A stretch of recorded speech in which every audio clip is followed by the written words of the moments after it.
Welcome to Tech Night. My name's Mark Stratis. I'm a senior developer here at Cardinal Solutions. I've been at Cardinal for about 4 years now, give or take. And as you saw in Eric's presentation, software and hardware is becoming a pretty key part of the world around us, all the integration between the software and the hardware. So that kind of ties into a recent interest and hobby of mine, which is drones. Now, when I talk to people about drones, I kind of get a wide range of reactions. And a lot of that is because people don't really know what a drone is, and there's a lot of confusion about what is a drone. So drones, the term kind of came around from military, from unmanned aerial vehicles or UAVs. It kind of had a negative connotation. There were it was associated with warfare and different things. And more recently, drones have become more of a catch-all term for any kind of remote-controlled or autonomous robot, whether it's an aerial vehicle or not. And you may hear different names. So this, for example, is a quadcopter. It has 4 rotors on it. I don't like to call it a drone, but for the sake of this presentation, we'll talk about drones. So drones can come in a wide range of shapes and sizes, all kinds of price ranges. You may have something here that costs $10 or something that the military produces for multiple millions of dollars. Drones can be used for fun, just as a hobby. They can help you make money if you want to use it for commercial means, or obviously the military uses them. They can be sent in to do difficult, undesirable, or dangerous jobs that we may not want to send humans in to do. So I'll go into some different use cases about this. For the sake of today, we're just going to talk about mainly like mid-range type of drones that the average consumer may buy, and then get into some of the higher-end military ones just briefly. And then at the end, I'll talk a little bit about how you may be able to integrate your own software or even build your own drone. If you want to build your own drone, there are actually some people who they produce various parts. They can buy the hardware for the arms, propellers, sensors, things like a GPS unit and an accelerometer. Those can be used for stabilization of a drone. So imagine you're outside and the wind's blowing. You want the drone to stay in one spot while it's flying around, like if you're just hovering. You don't want it to move around, and these various sensors that you can integrate the flight controller with will help to adjust its position in the air while it's in flight. Or if you don't want to build your own, you could actually buy something that's commercially manufactured. So something like this DJI Phantom 3. I'll go ahead and turn it on right now. I'm not going to fly it. So what we have here is the drone. I told you it has 4 rotors, so it's a quadcopter. Has a camera on it. The camera is actually attached to a gimbal, so you can see as I move it around, the gimbal helps to keep it stabilized so that you have a stable video if you're trying to fly around and capture any kind of video that you want. Now it also connects to this RC remote here, or this remote control.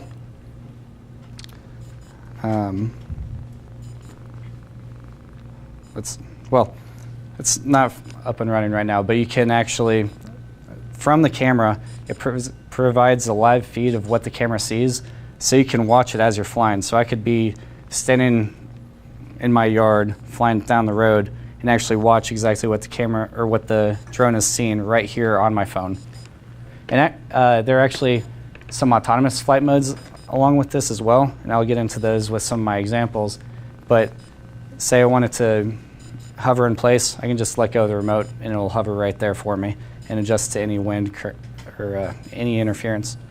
And these commercial drones are becoming very popular. One of my friends was at CES this year, and they said that there were probably around 40 to 50 different booths with drone type of technology, whether it's something more for photography or something more for commercial means. They're becoming very popular, and they're all over the place. For me, it's mostly a hobby. So a lot of people, they just like to fly around, take it out in the yard. A lot of people had RC remote planes before, so you can just fly it, or maybe you can take an epic selfie and post it as your Christmas card. Racing is also becoming popular. So drone racing, this isn't the drone racing that you may know of from Star Wars, but this is actually the Drone Racing League, which is sponsored by multimillionaires, and you're going to see this on TV in the coming months. So this is actually flying around an NFL stadium, professional pilots. So drone racing is becoming popular, and also as a hobby, it provides amateurs a way to take professional type of photography relatively cheap and easy. So this is something that I took a couple nights ago. This is unedited footage from right off this drone. This mode is point of interest, so I can plug in a latitude and longitude, and it'll fly in a circle pointing right to the middle of that and maintain the flight path all the way around. And these are all software integrations that people have programmed. People have all kinds of ideas for what they may want to do with it. Another autonomous mode that I could do is follow me, meaning I have my GPS coordinates of my phone. I could be going down that river in a boat, tell it I want it to follow me 200 feet behind me and film the person who's water skiing behind me. So that's another option. Or I could even put in waypoints, meaning I can plug in a predetermined route. I want to go from this point to this point to this point to this point, and the drone will actually fly on its own through all those points, and then I don't have to worry about flying the drone and adjusting the camera at the same time. I can just worry about the camera, and the drone will take care of the flight path all on its own. And when it's not flying autonomously, like I showed, you can use the first-person video to fly it in real time. That may be useful if you're doing something like this guy who decided that flying through fireworks would be a cool idea. Now, if you want to make money with this or help to grow your business in any way, drones can also help with that. I'm sure a lot of you have heard of the Amazon drone delivery, something that is in the pipeline, something they want to do. They still have some laws and some regulations to get through, and really a lot of technological advances that they need to make in order to get there. But the idea is that you order something, and an hour later it'll show up on your doorstep via drone. It can also be used for things like 3D mapping. So this would be post-processing, where a drone could fly around, take hundreds of pictures of an environment, and you could do some prospecting for farmland, or maybe you want to do some landscaping of your house and map everything out. Maybe you're getting a new roof, so whoever's doing your roof can send it up, take pictures, figure out the exact dimensions of your roof to give you a better estimate. Someone I saw online, he was traveling and came across this giant statue, and he decided that he wanted to do the same thing.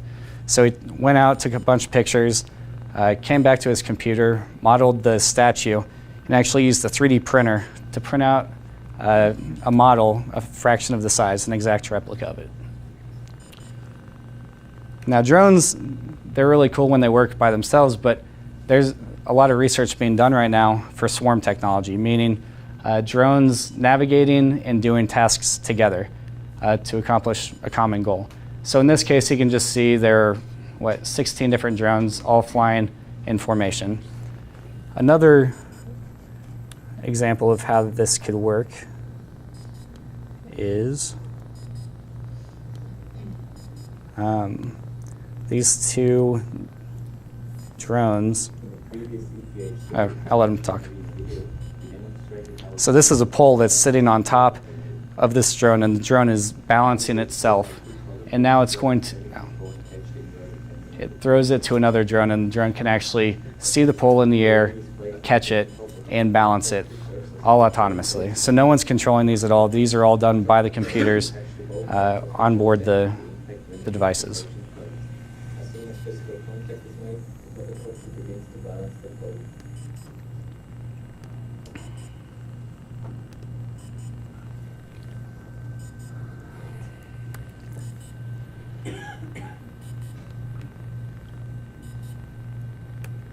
There we go. All right, so some other uses, media obviously, whether it's sports or commercials, anything, you kind of saw some examples of that. Some companies are also doing these to autonomously go out and plant trees. So they can go out with drones, let them loose, and they can plant hundreds of thousands of trees to help rebuild a rainforest. Photography for real estate. I'm sure you've seen some aerials of golf courses as they fly over if you're watching the Masters. Prospecting, we talked about. Wildlife and atmosphere research. So say you want to research a certain type of animal, well, you can send it out. You can go up high. You can find where they are very quickly. You don't have to go out on foot. You can quietly fly over to them, watch them in their natural habitat without having to drive a car over, scare them away. So this could provide a lot of insight into that. Hunting and anti-hunting, so you can help to find poachers potentially. Medical supplies in disaster relief situations. Say there's a giant flood and you need to help get medical supplies to someone.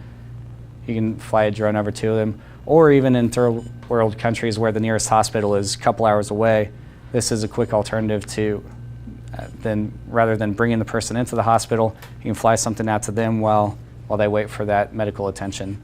Firefighting, whether that's like a house fire or a forest fire, there are really all kinds of different uses for these, and the point of this maybe is to get your wheels turning for what we could do as developers to develop software to integrate with these devices in order to solve some of these problems that have been plaguing us. For military uses, warfare, you can go into dangerous areas, disaster relief, and surveillance. So this is actually a drone that looks like an insect.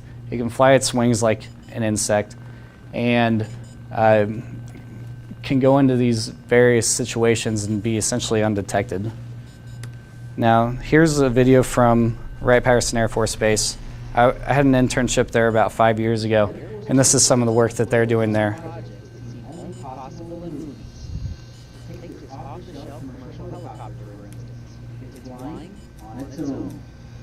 Most of the heavy flying is done by the computer. I'm just issuing it simple waypoint commands. Go here in the room, do this maneuver.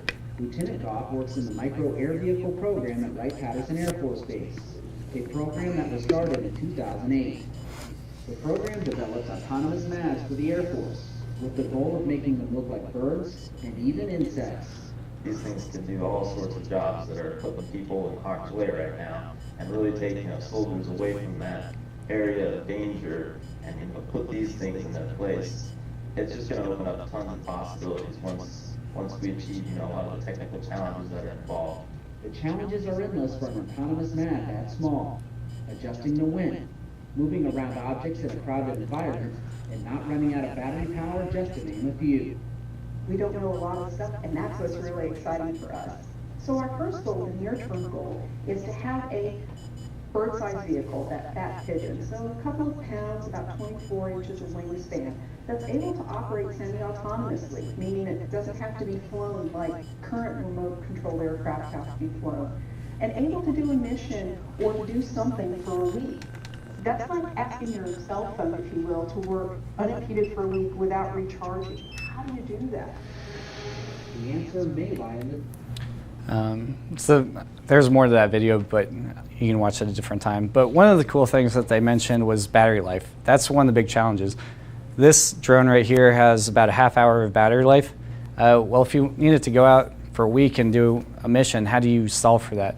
Well, you saw the bird land on a power line right there. There's actually research being done now to be able to find a power line, land on it, and then harvest power from that power line in order to recharge itself. So it could do all of that autonomously without human interaction. Invasion of privacy, as you can see from some of those military examples, like you don't want to be flying these around. Like I never like flying these around people or on people's property.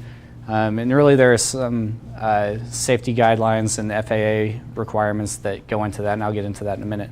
But these things can be pretty dangerous. These rotors are spinning very high speeds. You don't want to fly them near people. They could cut you, or they could interfere with aircraft, for example. If this hit a helicopter, who knows what could happen. And so that's why we have various laws and regulations. So with the FAA, you have to register your drone. It's, I believe, $5 every couple years maybe. And then you're supposed to stay under 400 feet of altitude, make sure you can see it at all times. And really just be smart, stay away from people, don't do anything stupid, have a big area to be able to land it. There's more on the FAA website. If you want to make money with it, it's actually pretty challenging. So you have to get a Section 333 exemption, which right now is almost equivalent to getting your pilot's license.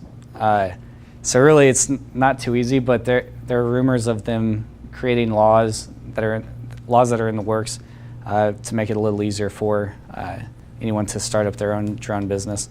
The special airworthiness certificate, that would be more for someone who's doing research. It's a little easier if you're more of a institution, but those are a couple of the options. So hopefully we'll hear more news in the coming months of how we can make money with these. Now if you want to write your own drivers, there are a few different options. You could start from scratch, build your own drone, write your own flight controller, integrate with the propellers, the GPS unit, the accelerometer, all the various sensors, whichever ones you wanted, add as many or as few as you want, and go to town. There are also some open source libraries they can use, like DroneKit. That'll provide out of the box some of the basic functionality, so you don't have to reinvent the wheel. Or maybe you could even figure out a way to hack some of these devices. So probably not as easy, but there are different options out there. As far as where to get started, I would definitely recommend getting something cheap to start with, because you're going to crash it. You've never used one before, so figure out if you're even interested in the hobby, if it's something that you want to pursue. And then what I did, I just went online, found some YouTube videos, did some research from various people who built their own drones. My uncle actually works for a company that has a course on building your own drone. So really online is your best friend as far as getting into this hobby. So that's everything. I'm going to be, if the weather's nice, hopefully going outside after the Tech Night's over and flying if anyone wants to stick around. But other than that, if anyone has any questions, I'll be around. How close does it have to remain to the base unit, the remote? So depends on the model. This one can go about, they claim 2.5 miles. I've never tried it, but. And then is it able, or are there, commercial ones available that you can buy on Amazon that you could program to go to a place that's outside the range of the remote, like go 5 miles away and land on this GPS coordinate? Probably. If you're writing your own custom software, that's probably easier. I think due to FAA regulations, they may try to limit some of that for anything that's being sold. That's a good question, though. I'm not sure. Have you heard anything about what the FAA is going to do about the airport problem? So you're not supposed to fly within 5 miles of an airport. Yeah. Some people still do because they think it'll be fun or cool, whatever. I think that they actually have a 5 mile radius. You're not allowed to fly within 1.5 miles. And then they have, the further you go out from 1.5 miles, say you're 2 miles out, it may limit you to 30 feet of altitude. Once you get to 5 miles, you'll be able to go up to the full 400. At least the software limits you with this specific drone, with this company. And that's really what the FAA recommends. Oh, so that one you couldn't fly to an airport if you wanted to? If I took this to an airport, it wouldn't even take off. I think that's the solution. Are there limitations on the FAA restrictions? I thought it had to be a certain weight. I just got a 28 gram probe. Do I have to register that? I can't remember if it's 55 grams. There is a weight limit where if it's underneath, you don't have to do anything. I would look that up, but Okay. I can let you know right after this. Thanks. Yep. So kind of expanding on Paul's question, some of them are tied to the handheld thing. Right. Other ones can be programmed like military drones are controlled by satellite presumably, or GPS. Yeah, I'm sure they have all different kinds of ways. Yeah. Well, I guess they're all kind of satellite if they're using GPS. So one of the most interesting things that I thought you just talked about was the reforestation program. Right. Which is really cool. So then is it theoretically possible to just send out a drone and tell it to go to these coordinates like on the globe? Yeah. Maybe as long as the battery power and everything allows it to? Yeah, as long as it has battery power, especially if you're writing your own custom software to go over and plant trees or whatever it may be. You can enter waypoints, which are just latitude, longitude positions, and then use the GPS unit on there, write a driver for it, and know how to get from this point to that point. So really, for something like that, it probably wouldn't need to communicate with any satellites. It could probably all just be on board, like if it had a pre-programmed route. Or just know that within this mile radius, I know I want to plant a tree every, I don't know, 10 feet from each other. It could map itself out. Yeah. That's pretty cool. Yeah. I heard I think it was a podcast talking about Right Pat and the military drone technology that was developed for the wars and how they were using them for potential police surveillance to be able to see crimes, kind of rewind the tape of these very high drones, 40, 50,000 feet, whatever, taking snapshots of a whole city and being able to basically rewind the clock when a crime was committed and be able to see like the perpetrator, their escape, because they could just watch snapshotted footage of that was where a murder happened, and hear the person left there and went over here, went here, and look, their car is still there. Right. It was like the scariest kind of, oh my gosh. Yeah, it's They pretty. could do that in a military situation. I kind of understand, but to do it anywhere. Yeah, and it's pretty crazy to think about, and it really goes back to where do you draw the line of, from a moral standpoint of what should we be doing? And I know there's a lot of talk right now about the NSA and what they're doing and invasion of privacy and whatnot, because that's very invasive, but there are, I suppose, use cases for it. So, yeah, really, drones are just starting to take off now, and I didn't, no pun intended, and it'll be really cool to see kind of different use cases that people come up with and different versions. So this one has 4 rotors. Some of them have just one, like a helicopter. Some have 6. Like there are, I mean, really anything you can imagine at this point. Yeah. For the commercially available, relatively approachable price-wise ones, are there any that have inputs and outputs like an Arduino or a Raspberry Pi, so you can create your own payloads? Like I'm thinking in the case of planting a tree, some kind of a claw that could drop a seed or something. Yeah, with like digital and analog inputs and outputs. I haven't done any research into that. I'm sure someone's doing that because, so like DroneKit, they provide a lot of open source capabilities. And I know that a lot of people would be interested in doing that exact thing. So I imagine that is out there, but I don't have a link to it right now. Okay. But yeah, that'd be awesome to play with because, I mean, you could do all kinds of stuff with it. Yeah, and I imagine even if they don't have that built on board, you can make your own payload and you slap a Raspberry Pi on a plexiglass box and control it that way. Right, yeah. The big question is, can you then wire the Raspberry Pi into your home automation system and have your home automation system fly the drone up and take surveillance of your house? Exactly. If you see movement out in your yard, send up the drone. Bring me a beer. Lock everything down. That sounds dangerous. Fly up there with a paintball gun and Drop a cherry bomb. so, yeah, I'll be around afterwards if anyone has any more questions, but thanks.